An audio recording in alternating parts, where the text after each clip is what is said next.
What is going on, everyone, and welcome back to the channel. I hope you're all having an amazing day. Today I've got for you 5 unbelievable revenge stories, starting with this one, which is going to blow your mind. When this woman finds out that her boyfriend has been cheating on her behind her back, she takes things to the extreme, acting as if she has unalived herself. I made my ex believe that I was dead. 6 months ago, he left me for his ex that he assured me was abusive and he had no feelings for. No apology, no explanation, just blocked me on everything, and I never heard from him again. He lied about everything, and I only found out by chance. It was heartbreaking. I almost ended my life the day I found out. Every day since, I just wanted him to know how much pain his actions could cause. I figured if he knew, then he wouldn't act that way. But instead of harassing him or begging, I left it alone for 6 months. I fell into a deep depression and I moved on with my life as best as I could. But I decided that if he ever did reach out, I would tell him I died, make him regret treating me like trash and throw me away for all those months. Well, yesterday I get a long apology text from him about how he mistreated me. I see I'm unblocked everywhere. I responded to him as my sister and said that my family had been trying to contact him. I told him that OP passed away and left a note with his name, listing things she wanted to leave for him. He seemed in shock. I told him I could mail the stuff to him if he wanted it. He gave me his address and I'm mailing it tomorrow. He will never find out. We have 0 mutual friends, I never use social media, and our city is so big that we'll never run into each other. I hope he feels awful. I hope this teaches him to never again treat someone that disposably. He treated me like I was already dead to him, so I just made it a reality. Wow, there we go. What an evil start to this episode. And let me tell you, the revenge does not relent from here on out. Over the next 4 stories, things do not get any calmer than this. I mean, I will say this is pretty severe, but is it justified? Yeah, he did a terrible thing to you. I want him to live with that guilt for the rest of his life, and I hope he does. And if you ever do bump into him, just fake that you're somebody else.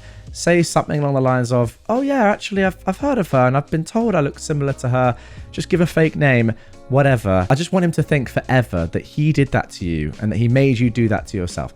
So evil, so good. Now for our second revenge story. My sister-in-law got exactly what she deserved. My ex-sister-in-law was the type to put on airs and tell everyone how well-to-do she and her husband were.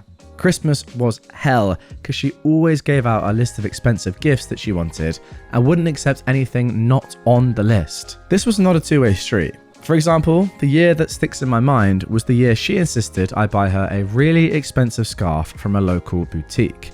We couldn't afford it, so I spent 3 months looking for a scarf made from the same material and a pattern so close you'd never know the difference unless you were my sister-in-law. She opened her gift and instantly looked at the label, huffed, rolled her eyes and put it on the floor next to her slippers and opened all her other gifts. No thank you or anything. The next day, she posted on social media about the, quote, pile of crap she got for Christmas with a picture of the scarf. Most of her friends simpered over her being so butthurt and asked who I thought I was buying her such cheap crap. Some, though, said the scarf was gorgeous and was so similar to the expensive one that they really couldn't tell the difference. These people were quickly put down for also being cheap. Oh wow. Cue the petty revenge.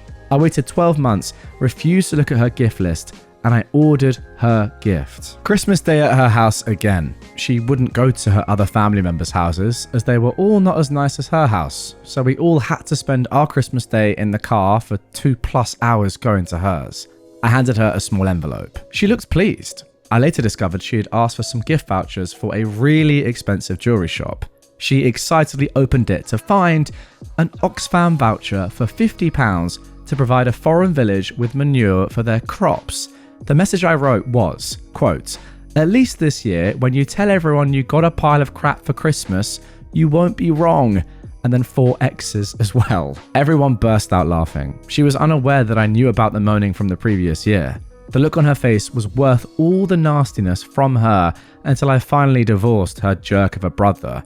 who left me 3 weeks after my brain tumor diagnosis. Also, just for context, the year of the scarf, we were gifted her 2 children's school photos and 2 cheap picture frames from Tesco, and the year of the crap, we got tea towels. Okay, so there we go. It's not as if your ex-sister-in-law is giving you really expensive presents and then, yeah, fairly or not fairly expect them in return. I'd still say that, you know, you give whatever presents you want to give. You can't expect people to give you back the same level, or if you've got really expensive ones, then you can't expect super expensive ones back. But it would allow it a little bit more. Although what she's done here is just completely awful. She's just trying to pretty much profit from the holidays from her family. Terrible person. Clearly her brother's not much better. I will say that. But yeah, it's actually a great gift as well. An Oxfam voucher for £50. £50! Decent chunk of money, and you're doing something good with it as well, providing a foreign village with manure for their crops. That's a lovely, lovely present. But no, she obviously hates it. To be honest, you're a better person than me. I don't think I would have gotten her anything. I would have just not gone. But yeah, at least you're doing a good thing and getting some phenomenally petty revenge at the same time. Considering getting my ex fired. I am a 26-year-old woman, and I met my ex, a 24-year-old man, at work. We were together for a year and a half, and we moved in together. We still work together at our corporate job, but in different departments. When we ended, we both avoided each other and tried to make civil, as a few co-workers knew we were together. He kept the apartment after I insisted we get a subleaser, because he would work late for a promotion and didn't want the hassle of moving. After weeks of back and forth, we settled that I will help pay a quarter of the rent for the rest of the lease. 1 month after I moved out, he moved in his high school ex-girlfriend from Canada. I didn't know how long she was staying, and I wanted to move on, so I didn't say anything. After 2 months of her staying there, I was sent a photo showing that they were engaged. I assumed the timeline was sped up because she'd need papers to stay and work. I was upset, and I cancelled my future checks for the apartment. Neither of us reached out about it. The next month, March, they got married in a small ceremony on my birthday weekend. My birthday was a Monday, and he got married the day before. At this point, we'd been broken up for 5 months only. Yeah, I feel like myself again, but that hurt me, although ultimately I did nothing. Yesterday, he started reaching out via text about the rent money, since I cancelled the checks 2 months ago. I left him on red, but this ticked me off the most. I couldn't believe he'd want me to financially support him after all this time. When we were dating, he told me in confidence that he dropped out of college and made a fake certificate when he applied to his job. Not due to finances, but because he wanted to explore the world. Him reaching out and asking me to pay for him and his wife to live in the apartment we picked out together made me fume. My friends are split on whether I should tell my employer that he's a fraud. We work for a Fortune 500 company with a prestigious reputation. Some friends say I would ruin his future prospects. Others say he had it coming. And a third friend says that if it gets out, it might make me look like a bitter ex. He is a fraud. I'm just looking for guidance on if I should do it. I'm only planning to do this next month when the lease is up if he keeps insisting the money. Oof, very interesting. And before I give you my thoughts, actually, I will say that there is an update to this one, and OP has revealed what they ended up doing. But for me, I would say that if you can do this and get away with it anonymously, definitely do. But if there's any chance that it could negatively impact you, I would say don't bother. It's not worth it. Let me know what you guys think in the comments down below. But here is the update. It's on screen right now. I'm not going through with it. It's a fun fantasy, but I wouldn't be able to live with the guilt. I'm not paying him anymore. His wife is responsible for the rent since she lives there. I'm going to let it go now and live my life. I really do hope the best for him and wish him luck. I just got really heated with the audacity of the text. Well, I can't say I'm too happy with that resolution, but fair enough. It's OP's life, not mine. I cost a mobile home park potentially thousands after their tow company unfairly towed my car. I lived in a Texas mobile home park years ago when I was younger, and I woke up one day to find my car missing. When I called the police to report it stolen, I was informed that it had been towed. I fought with the park office and tow company on the phone all day, having to call in and miss work, but I had time off accrued, so I did get paid.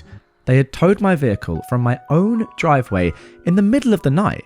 It wasn't on the street or a broken down eyesore or anything that would warrant a tow, so I couldn't imagine what their reasoning for towing could have been. Well, the tow company claimed I was partially parked on the grass, which wasn't allowed. Maybe half of my passenger side tyres were on the grass, but I honestly don't think it was even that much. Anyway, the reason why my tyres even touched the grass was because the driveway pavement was crumbling and deteriorating around the edges from age and the extreme Texas heat. So if you had two cars parked side by side, like my spouse and I did, one car had to be slightly on the grass because of the poor deteriorating condition of the park's driveway that was making it smaller and smaller with each passing year, as grass began to grow up through the cracks and encroach over the edges. Now, after getting absolutely nothing but apathetic hostility from both the park office and the tow company, I called city code enforcement and got them to come out to inspect my driveway that same day. They found that the drive did not meet code, which required it to be so many feet wide by so many feet deep. In fact, it missed these dimensional requirements by quite a bit after years of deferred maintenance. The inspector then went to the office to inform them of this violation. In addition, the code enforcer told the park office that they'd be doing an inspection of the entire park, 188 lots, in the coming weeks, and that the park would have to bring every driveway in violation up to code within 30 days or face ongoing penalties per violation until they were all fixed. This meant they were going to be on the hook for thousands of dollars in repairs and perhaps additional thousands in fines if they didn't correct every violation noted within the allotted time frame. So I got my car back from the tow company at the end of the day without having to pay any fees.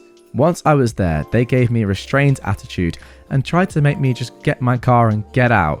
But I made a big deal about taking a dozen photos of my car from every angle to document any potential damage they may have inflicted during the tow and storage process. It was such sweet revenge. Now this is good karma right here.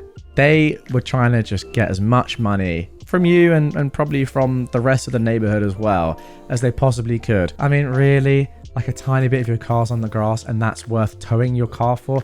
Come on, that's insane. But in reality, yeah, they just needed to be checked. And it's great karma because they're trying to get loads of money from you, but in the end, they're the one that's having to pay thousands and thousands of dollars for being so petty themselves. Well done to you. Well done to anyone else in the neighborhood who might have done something similar. But it looks to me as if though you are the one that has saved your neighbors a load of cash, because they're probably doing this to everyone, and forced them to pay a lot of money. Now for our final story of this episode. Landlord had to pay big.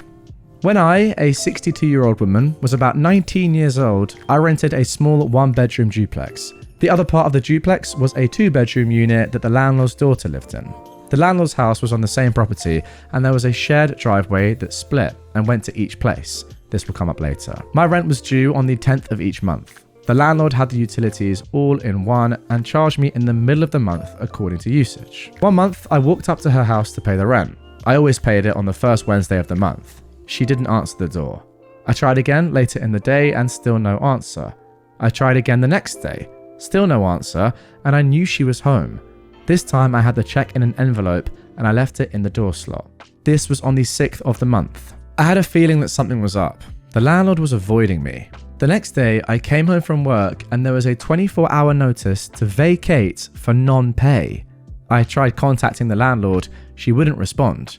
This was on the 8th of the month. The next day, the landlord shut off my electricity and gas heat. It happened to snow that day. I went down to the legal aid office, and although they couldn't go to court with you, they could give advice. And the attorney called my landlord to see if they could help resolve whatever was going on. The attorney advised who he was and where he was from. The landlord barely let him get this out. She started screaming at him so loud that I could hear her. She said, "No freaking government employee or anyone is going to tell me how to run my properties." And she hung up. The attorney looked at me and said, "We're going to fry her bar." This is where the driveway comes into play. It's a single dirt road which splits and goes to my place or further to her house. By the time I got home and was pulling in my driveway, there was a sheriff's car in front of her house. Apparently, the legal aid attorney had filed a restraining order against my landlord due to her shutting off my gas heat, which was a threat against me. The landlord called legal aid and she was told she needed to get an attorney since she wasn't willing to work with a government employee. After all was said and done, I got 45 days to move, 3 months rent, utilities, and deposits paid, plus $5,000. That was a lot of money back then, probably 10 times what it would be today. Yeah, remember, OP is now 62. This event took place 43 years ago. And the reason for all of this? Her other daughter was moving from Hawaii and she wanted the unit for her. Instead of just giving me a 30-day no-cause notice, she did it her way, and it cost her a lot of money. I never did talk to her again, but I do know she couldn't use her driveway until I moved. Well, there we go. What a good way to end it. Nobody likes a landlord at the best of times, but one that, you know, as they all seem to do these days, takes advantage of their current tenant. Yeah, and you're right. Like, why not just say, look, I'm sorry, my daughter's moving back and I want the house for her. Here's your 30-day notice. That's fine. What is wrong with that? That would have been fine. Other than doing this stuff, which is just ridiculous. And yeah, it was obviously going to land her in some sort of legal trouble. Like, she's very stupid. There are easier ways of doing this. Oh well, I guess she got what she deserved. Anyway, guys, that is going to do it for this one. Really hope you enjoyed it. If you did and you want more revenge stories right away, check out this episode on screen. Also, link down below is a playlist to all my revenge content. If you're new to the channel, make sure to subscribe for more daily Reddit stories, and I'll catch you tomorrow with some more.